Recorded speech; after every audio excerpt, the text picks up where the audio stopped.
habeen wanaagsan daawadayaal kuna soo dhawaada xarunta wararka dunida ee BBC London. Qodobada wararka caalamka caawa ugu waaweyn waxay kala yihiin madaxa mid ka mid ah shirkadaha adduunka ugu waaweyn shirkadda Samsung ayaa loo xiray laaluush iyo in lacaga uu xaday. warbixin ayaanu idinkaga haynaa magaalada Hargeysa xafiis dadka danyarta ah daryeela oo dacwooyinka ay ka yaalaan maxkamadaha si lacag la'aan ugu qabta garyaqaana u dooda. iyo waliba wararkii ugu dambeeyay ee tiknoolajiyadda toddobaadkan iyo qaybtii click. kusimaha madaxa shirkadda telefoonada samaysa ee Samsung ayaa lagu helay dambi laaluush iyo xatooyo waxaana ay ku xukuntay maxkamad ku taala Kuuriyada Koonfureed 5 sanadood. Lee Yang ayaa loo haystay in uu siiyay lacag aan sax ahayn oo gaaraysa $6 milyan madaxweynihii hore ee dalkaasi Park Geun-hye si ay dawladda ugu xaqliso. ogow warbixintan waxaa ku jira flashka sawirada kamarada.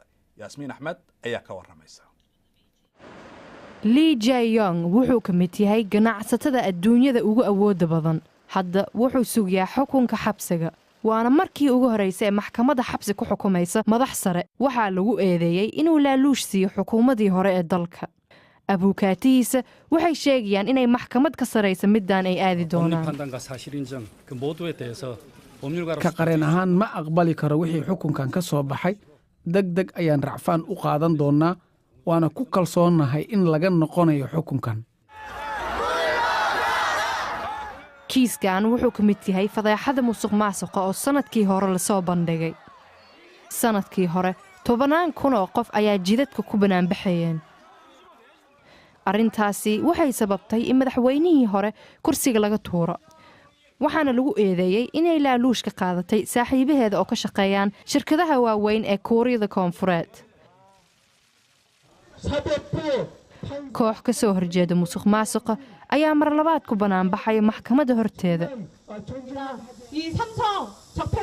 laakiin dadka qaarkood way diideen inay aqbalaan go'aanka maxkamadda ay maanta gaartay.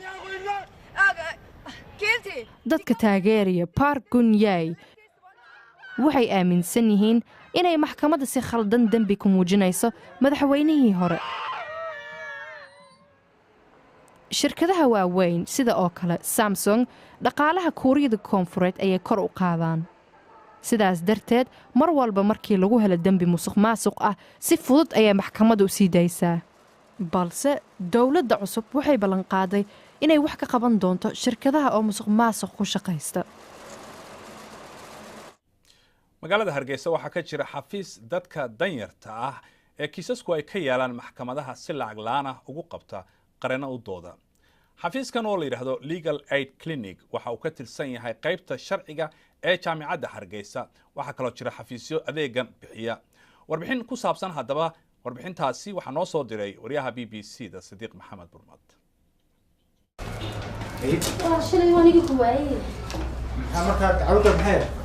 toddobaad kasta waxaa soo gaadha xafiiskan ilaa dhowr iyo 20 dacwadood oo dadka danyarta ahi ay rabaan inay ka caawiyaan looyaradii u doodi lahaa maadaama aanay iskood u karaysan karin looyar ay lacag siiyaan.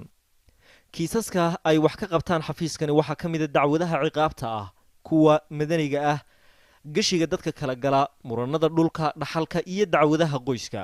kiiska hooyadani waa mid ku salaysan muran lacageed waxaana uu soo jiitamayay ilaa iyo 6 sannadood. maxaad ku doorbiday in qoladan aad looyar ka dhigato? waxba waanan haysan miskiinad baan ahay. dee waxay yidhaahdeen xaqaaga waa lagaaga qaadayaa ayay saakay ku soo bishaareeyeen. waa tan saaka soo baxday kharashkii dacwadda iyo xaqeediiba. intii aanay helin adeegan sharci hooyadanina waxa ay waqti badan iyo lacagiba ay kaga baxday dacwad dhul oo ay muddo maxkamadda ugu jirtay. halkanaana mid jaamacadda la geeyo waa layga soo raaciyay. wax lacagna igama qaatay waa ciidamada tabaruca dadka ku shaqeeya ee masaakiinta u shaqeeya. ana masaakiin baan ahaa. markaas si wanaagsan ayay dacwaddii igu socotaa. dhulkii kaloo dhan way soo dhaabtay. imaka waxay maraysaa fulin bay maraysaa in dadkii deganaa layga raro ayay maraysaa mid ka mida 6 looyar oo xafiiskan ka howlgala ayaan wax ka weydiiyey qaabka ay u wajahaan dacwadaha iyo adeegyada ay danyarta u qabtaan dacwado badan waan ku guulaysanaa qaarna waa nalaga helaa qaar badan waan ugu guulaysanaa dadka marka hore aan dadka u sheegnaa oo kala talinaa oo wixii aan sharci ahayn ee aanan u arki karin inaan xaq u lahayn aanu kala talinaa in iska daayaan laakiin wixii aan isnaano sharci bay u leeyahay xaq weeyaan ayaanu dadka ugu doodnaa marka hore legal advice baanu siinaa xafiiskan legal clinic-ga waxa uu qayb ka yahay jaamacadda Hargeysa qaybteeda sharciga waxaana ay u doodaan dadka danyarta ah ee dacwadaha uga baahan looyaro ka caawiya si lacag la'aan ah Sidiiq Maxamed Burmad BBC Hargeysa Pavindera oo ku saabsan warbixintaasi iyo kuwa kale waxaad ka heli kartaa bogayaga bbcsomali.com adiga oo ka gali kara mobilkaaga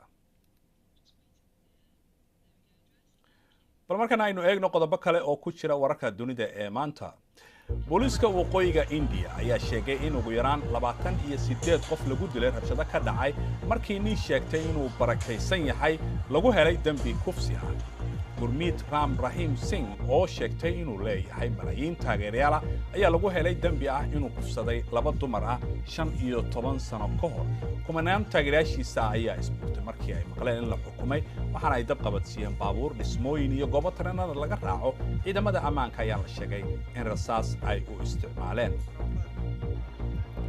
warar ku dhow ra'iisul wasaarihii hore ee Thailand Yingluck Shinawatra ayaa sheegaya in dalka isaga baxday iyada oo dacwad ay ku socoto maxkamadda sare ayaa soo saartay amar lagu soo xirayo haweeneydaasi kadib markii ay ka baaqsatay inay dhageysto go'aanka maxkamadda ilo ayaa BBC-da u sheegay in Miss Yingluck ay u baxday si aan la filayn inkastoo aan la ogeyn meesha hadda ay ku sugan tahay maxkamad ku taalla Koonfur Afrika ayaa dambi ku heshay 2 beeraley cadaanka oo isku dayay in ay dilaan nin madow ah oo ay geliyeen naxash laguna hanjabay in ay gubayaan William Ostisian iyo Theo Jackson ayaa ka duubay muuqaal Victor Malotsha oo ay sheegeen inay doonayeen in 10 ay baraan kadib markii beertooda uu soo dhacay arrintan ayaa keentay banaanbaxyo ka soo horjeeda cunsurnimada oo ka dhacay maxkamadda horteeda qaramada midoobay ayaa ku dhawaaqday cunaqabateen cusub oo la saarayo dawladda madaxweyne Nicolas Maduro ee Venezuela taasi oo lagu eedeeyay in ay ku xadgudbeen xuquuqda aadanaha iyo dimuqraadiyadda madaxweyne Trump ayaa saxiixay amar mamnuucaya iibsiga qaar ka mid ah badeecadaha ay leeyihiin shirkadaha Venezuela taasina waxa ay saameynaysaa shirkadda shidaalka ee dawladda ay leedahay inkastoo caalamku dadaalayo in la badbaadiyo haddana maroodiga Afrika qarka waxa uu saaran yahay inuu dabar go'o kooxaha qowlaysatada ah 10,000 oo maroodiga kaymaha ah ayay ku dilaan goobo ku yaala galbeedka Afrika ee wadanka Gabon ciidamada Britain ayaa tababaraya hadaba ilaalada seeraha wadankaasi sidii ay u raaci lahaayeen ugana hortagi lahaayeen kooxahaasi burcada ah BBC-da ayaa loo ogolaaday inay muuqaalo ka duubto howlgallada halkaasi ka socda Cabdiraxmaan Bidhaan ayaa ka waramaya ogow sawirada qaar naxdinay leeyihiin waxaanu dhex mushaaxaynaa kaynta labaad ee adduunka ugu weyn annagoo isku dayaynaa inaannu helno xayawaan tiradiisu ay sii yaraanayso 10 sannadood ee ugu dambaysay maroodiga adduunka ku nool 60% ayay hoos u dhaceen intan ayuunbaad u jirsan kartaa maroodiga kayntaasi ku jira maroodigan kaymagaleenka ah ayaa waxa uu yahay mid ka yar ka ku nool dhulka safaanaha ee Afrika laakiinse waxa uu maroodigani u nugul yahay nimanka burcadda ah ee ugaadhsada waad arkaysaa sida maroodiga loo galay iyada oo ay nimankaasi qowlaysatadihii foolka maroodiga la baxayaan laakiinse iminka waxaa la rabaa in lagu raad joogo mar walba iyada oo ciidamada dalkan Ingiriiska ay ka geysanayaan mucaawino Gabon waxay leedahay kaymo hufan oo maroodi galeen ah sidaa daraaddeed ayay ugu badan yihiin kuwa maroodiga ugaarsada waxaynu tababaraynaa ilaalada Gabon ee seeraha qaranka markaad dhan walba ka eegto ciidamada Ingiriiska wax badan bay tari karaan sidii loola dagaalami lahaa qowlaysatada waxaa halkan la keenay ciidamada Britishka ah ee ku takhasusay iyagu dagaalka kaymaha kuwaasi oo loo adeegsanayo sidii loo heli lahaa qowlaysatadaasi waxaa kaloo ciidamada Ingiriisku ay ka geysanayaan gacan in la helo raadraaca dembiga lagu ugaadhsaday maroodiga maalmahan waxaad moodaa in maroodiga ay halis weyn ku hayaan nimankaasi qowlaysatada ah ee foolka maroodiga raba inay la baxaan kuwaasi oo ah shabakad isku xidhan oo ka tallaaba xadadka waddamada jaarka ah. waxaannu la dagaalamaynaa kooxo burcada oo abaabulan oo aad u hubaysan islamarkaasina aan naxariis lahayn. waxa ay u yimaadeen seeraha qaranka inay wax ku dilaan. xaalad dagaal ayaad mooddaa. inkastoo imka caalamka laga mamnuucay ka ganacsiga afoolka maroodiga, haddana weli waxaa jira suuq madow oo lagu kala iibsado. waxaanad mooddaa maroodiga keyntan ku nooli inuu weli u nugul yahay weerarka ka imanaya qowlaysatada iyo budhcadda. markana wararka ciyaaraha, Mo Farah ayaa ku guuleystay tartankiisii ugu dambeeyay ee 5,000 mitir oo ka dhacay magaalada Zurich. orodyahankan 4 jeer ku guuleystay Olympiga, hadda kadib wuxuu u weecan doonaa orodka dhaadheer ee maraatoonka ee jidka la ordo. 100 mitir ee u dambeeyay ayaa Mo Farah si dirqi ah wuxuu uga guuleystay Mukhtar Idriska Ethiopia. waxaa la sameeyay isku aadka horyaalka Europa. Arsenal ayaa wajahaysa Bate Borisov, Cologne iyo Red Star na iyaguna way isku aadan yihiin. Arsenal waxay rajaynaysaa inay ku guuleysto horyaalkan si ay ugu soo laabato Champions League. dhinaca kalena Everton 1-1 ciyaar barbardhac ay la gashay Hajduk Split, waxaana ay ku beegan tahay kooxo adag sida Atlanta, Apollon iyo Limassol iyo kooxda Lyon. dagaalka afka ee u dhaxeeya Conor McGregor iyo Floyd Mayweather ayaa weli sii socda ka hor feerka axadda dhex maraya ee Las Vegas.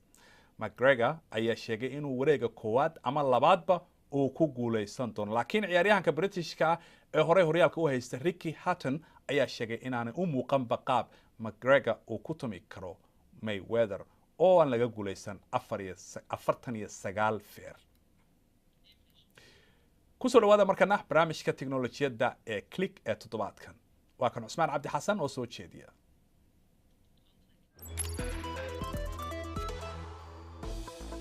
boqol ka mid ah khubarada robodyada ayaa ku adkeeyey qaramada midoobay inay qaado tallaabooyin looga hortegayo soo saaridda roboyada iskood wax u dili kara, laga soo bilaabo kuwa huwaysan ilaa iyo kuwa garashada leh. kooxdii ugu badnayd ee iskumar wada dhiisha ayaa toddobaadkan waxaa oggolaaday bogga diiwaanka dunida. in ka badan 1,000 robeed ayaa ka qayb galay qoobka ciyaar Shiinaha ka dhacay. waxaan filayaa inaad ilowdeen batariyada qarxa ee telefoonka Note 7. shirkadda Samsung ayaa soo saartay telefoonkeeda gacanta ee weyn ee Note 8. wuxuuna leeyahay kaamara 2 hab u shaqaysa, taasi oo sawirrada ka ilaalinaysa dhaqdhaqaaqa. qiimaha telefoonkanna waa $114.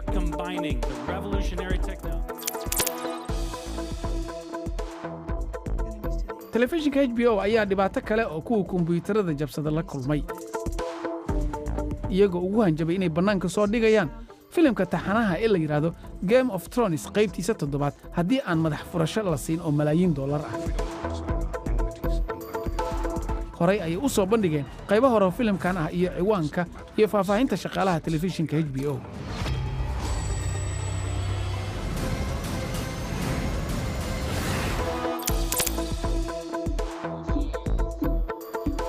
ugu dambayntiina warka ugu weyn wargeysyada toddobaadkan ayaa ahaa in la helay hab qiimihiisu jaban yahay oo duugta lagu sameeyo waddanka Jabaan.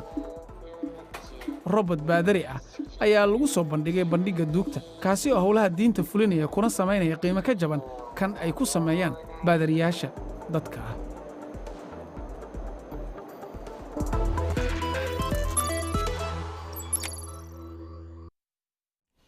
ugu dambayntiina xarunta xayawaanka lagu xanaaneeyo ee London ayaa bilowday qaab cusub oo xayawaanka ay u miisaamaan.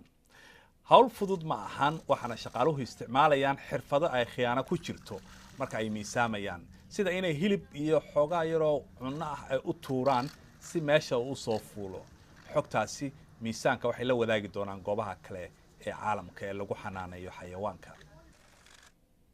wararkan iyo kuwii ugu dambeeyba waxaad kala socon kartaa oo aad ka helaysaa bbcsomali.com. hilmaamin waxaad annaga iyo asxaabtaba nagula kulmi doontaan barnaamijka wararkii ugu dambeeyey habeen dambe intaanu mar kale dib u kulmeen waxaan leenahay sidaa iyo nabadgelyo.